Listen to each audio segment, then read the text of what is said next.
Provide a State of the State address. Please join me in welcoming someone who's been with us since the very beginning, Equality Florida's Deputy Director and co-founder, Stratton.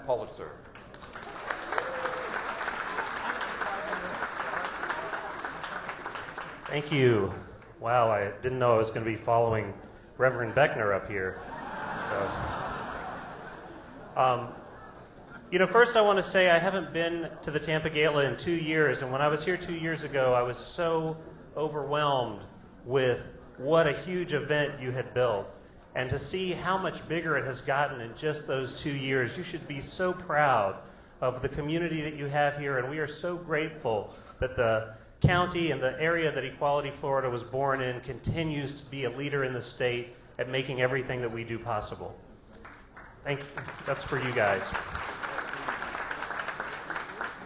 It's been an amazing year. I've been doing this work for 18 years now, and the last year has been something just completely different. It's hard for me to believe that just a little over a year ago, our plaintiff couples stepped in front of the cameras for the very first time a year ago, January, when Equality Florida, together with Carlton Fields and the National Center for Lesbian Rights, brought the first lawsuit in Florida to strike down our marriage ban. And it's easy to forget how difficult a task that seemed at the time, how daring it seemed at the time. If you could have seen how terrified our plaintiff couples, those beautiful couples whose faces we've all gotten to know in the newspapers, the first time they had to step in front of 25 television cameras and share their love stories with the world. And it's easy to forget that just 2 months ago, as we headed into the holiday season, there was still great uncertainty as a law firm in South Florida was directing Florida clerks not to begin marrying people on January 6th. And one of our biggest fears was that Florida would sort of stumble into the marriage spotlight with marriages happening here but not there and resistance, and we didn't want that to be the narrative. And so we worked around the clock through the holidays, and we debunked their memo, and we prepared for January 6th as though nothing would prevent our families from being able to marry. And I can tell you, I was in the courtroom in Miami on January the 5th with our plaintiff couples, and Judge Zabel said, "Does it really matter if they marry today, or can I just let my stay be lifted tomorrow along with the rest of the state?" And Kathy and Carla were there in their wedding gowns, and Todd and Jeff were there in their wedding attire, and our attorneys from Carlton Fields said, "These couples have come here today to be married. And every day that we ask them to wait is a day that shames our nation." And in the moment when Judge Zabel said, "I'm lifting the stay,"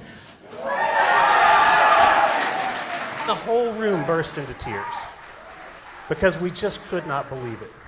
And what happened in the days that followed, in the first day alone, 3,000 people in Florida were able to marry the person they love. I was able to marry my husband, Christopher, who's here tonight after 21 years together. We waited for Florida. We knew Florida could do it.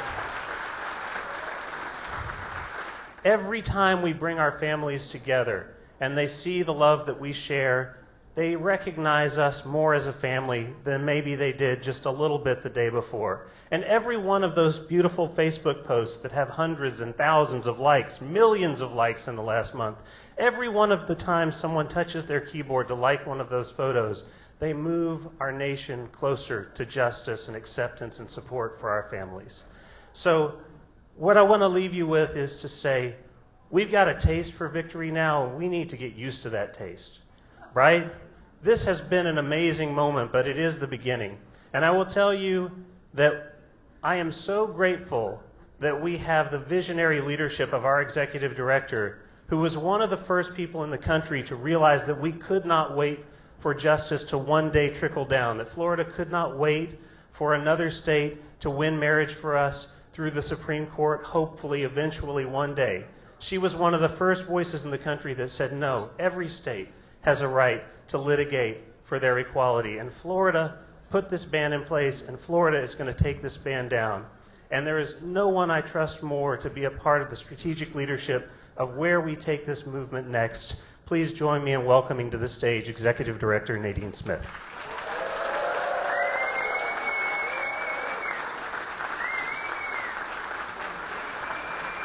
Hello Tampa. Hey, everybody.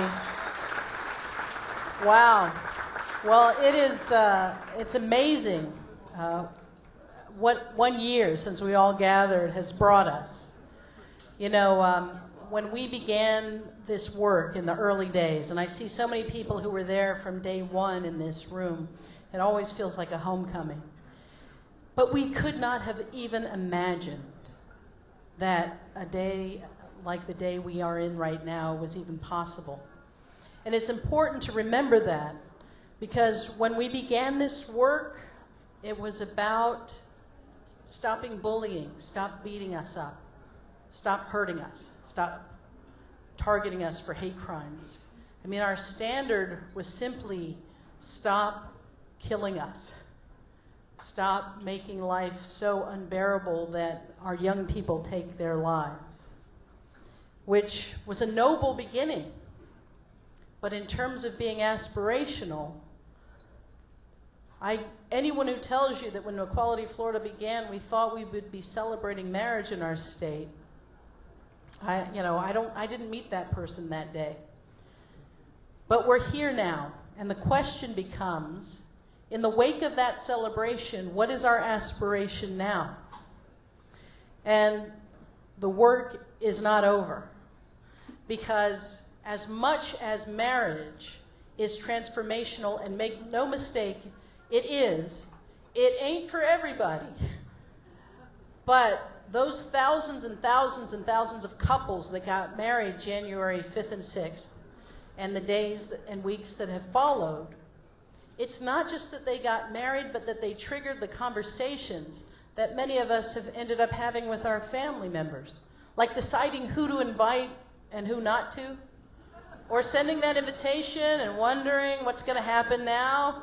You know, those ripple effects are the change that we haven't even fully calibrated yet. But it's a challenge to us as well. I was on Bay News 9 quite recently as the marriage was making its way, and the anchor asked me just moments before we got on the air, so what do you call each other? And I realized just how elementary that question was, but I said, well, that's my wife, I'm her wife. Sometimes we say spouse. We have pet names I won't share. My wife's here, so if she wasn't here, I would have shared a couple of them. But anyway, so I did the show, and it got posted online. And my father, who I will just tell you, the evolution of my own family, my father, when I came out, it was the last day, I was a teenager, it was the last day I lived under his roof. We didn't talk for years, lots of trauma. But in 2009, when I got married, he evolved to the place where he walked me down the aisle. When we had an organizing, when we had an organizing meeting in Panama City, where I grew up, where I'm from, I stayed with him, and when I was looking for my keys, I said, I got to go to the meeting. He said, I'll drive. I said, you're going? He goes, yeah, of course. So, we have this meeting, and my father occasionally is raising his hand. I'd like to offer a suggestion. And I just want to say, everyone, this is not the man who raised me. I don't know what happened, but that evolution is the evolution of our country. And it happens really because each of us engages people that aren't going to respond to anything else but us, because they know us, because they love us, because they trust us, because they actually want a deeper, honest, and real relationship with us. And so the ripple effects of what has happened here in Florida, all of the marriages, all of the invitations, all of the conversations, we haven't really experienced fully what that means. So the celebration that we have right now is inadequate to the moment, but it's also important to understand that the weddings, marriage, equality is not the brass ring. It is not the end point. And the biggest message that I want to bring to everybody right now is simply this: do not quit. After we have built this much political power, when our community actually decides who wins and who loses elections, when our community has the attention and the commitment from major companies and corporations who aren't just leaning in here in Florida, in Hillsborough County, but statewide. I mean, it is great that we have marriage equality. And in fact, because of the work that you have invested in year after year, more than 50% of our state at the local level has protections that ban discrimination based on sexual orientation and gender identity. That is huge. Other states are replicating what we've done here. They are replicating our Equality Means Business model that asks all of those companies that say they value equality and diversity and fairness to say so publicly by standing with us. And more than that, we've formed a business coalition to push for a statewide non-discrimination law. And those same companies have stepped up in Tallahassee to say it is time that Pensacola and Key West and every place in between have a simple standard that says you cannot discriminate against anybody based on their sexual orientation or based on their gender identity. It is common sense and it is past time. So we got work to do. We've got a lot of work to do. But even beyond that, I want to tell you this. In other states where marriage equality has come, now Equality Florida invested a lot of time in helping to build the statewide movement. A lot of the national organizations existed, but we began part of that conversation that said the things that affect our daily lives are being decided in capitals, not in Washington, D.C., and we've got to have a strong presence in the states. And so I'm proud of the fact that the things that you've invested in here in Florida have become the models that have been taken up all across the country. And the fact that we've hit that tipping point is incredible. It's important. More than 50% of our state is protected. But I will tell you this, the places that aren't protected are the places that need it the most. They're the places that are experiencing the harshest backlash because the people that oppose us didn't just disappear overnight. They're plotting their next attack. And the beautiful story of marriage coming to Florida has to include the day we had our hearing in Miami, and we had to walk a gauntlet of hatred, of people spewing the most hateful rhetoric at us and at our plaintiffs. So much that a staff member who's been through plenty of hearings, heard the worst that our opponents has to offer, sat in his car and cried. Because this isn't theoretical. The people that organize against us and against our families are still out there. They're like the pediatrician in Michigan who told the lesbian couple that she wouldn't treat their 6-day-old infant daughter because God told her not to. So we've got a lot of work ahead, but we've amassed a coalition of support. When you look across this room, you don't just see lesbian, gay, bisexual, and transgender people. You see straight allies who believe in the same values of equality and fairness and justice that get us up every morning.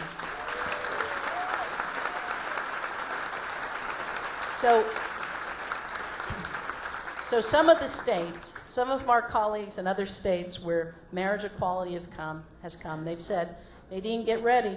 There's a lot of people who are going to walk away because they got theirs. Marriage has come, that was all they were looking for, and they're going to turn their back on the rest of the fight. But I don't believe that's going to happen in Florida because you joined this fight before marriage was even in the spotlight. You invested in this work before marriage was even a possibility, and I don't think you're going to turn your back. I know Equality Florida won't on that 15-year-old kid who just got kicked out of their home. We're not going to turn our back on seniors who are reaching the point where they should be able to enjoy their retirement, not be fearful, not have to go back in the closet to be safe in the retirement community. We know that the standard is no longer, don't bully us in school, don't make us the target of your hate and your violence. The standard that we want is not simply the changing of laws, but the changing of culture. We've got to change a culture that taught too many of our parents to despise their own children, that taught too many children to despise their peers, and taught too many of us to despise ourselves. That's the culture that we are here to change forever. And in this moment where we've built this momentum It is absolutely not the time to lean back. This is the time to dig in deeper, because we can make this country live up to those ideas that we pledge allegiance to before every city council meeting and county commission meeting. We are driving our country in the direction that it wants to go. Our families want to be reunited. They want to let go of a bigotry that they inherited, and they don't even understand why. It is why we see bipartisan support growing in Tallahassee for a non-discrimination law. And it is why, in this moment, we are seeing allies showing up just when we need them, most of all. So let us celebrate, because victories are hard won and sometimes a long time coming, and the cost of arriving here has been very, very high.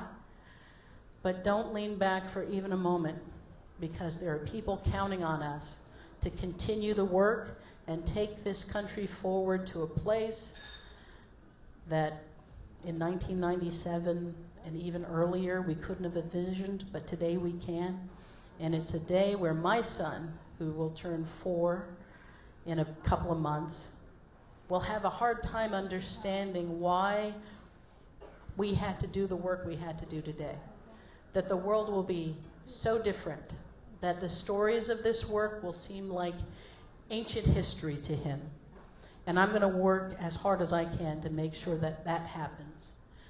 I told a story some time ago about being in elementary school, and I changed the name because Google came along and people could search my classmate's name, but I'm going to call her Amber.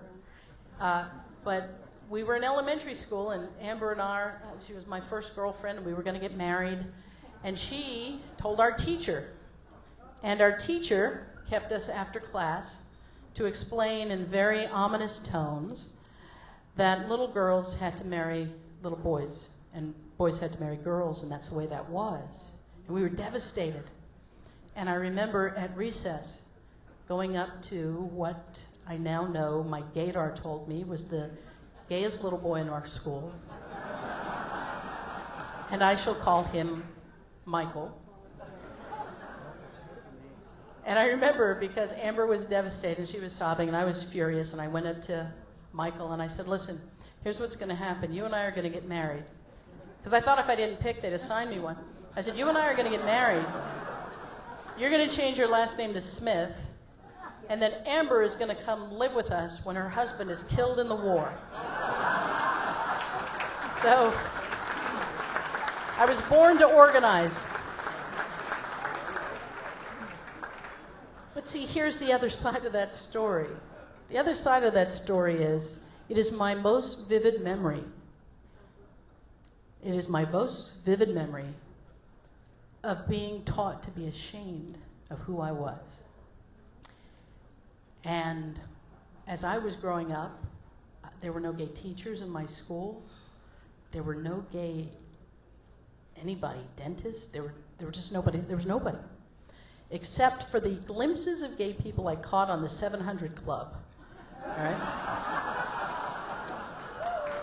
So my challenge to you is the challenge I gave to myself. I want to be the adult I wished had been there when I was a kid, and I want all of you to be that adult as well. Thank you for investing deeply in this work. Thank you for bringing us to this day.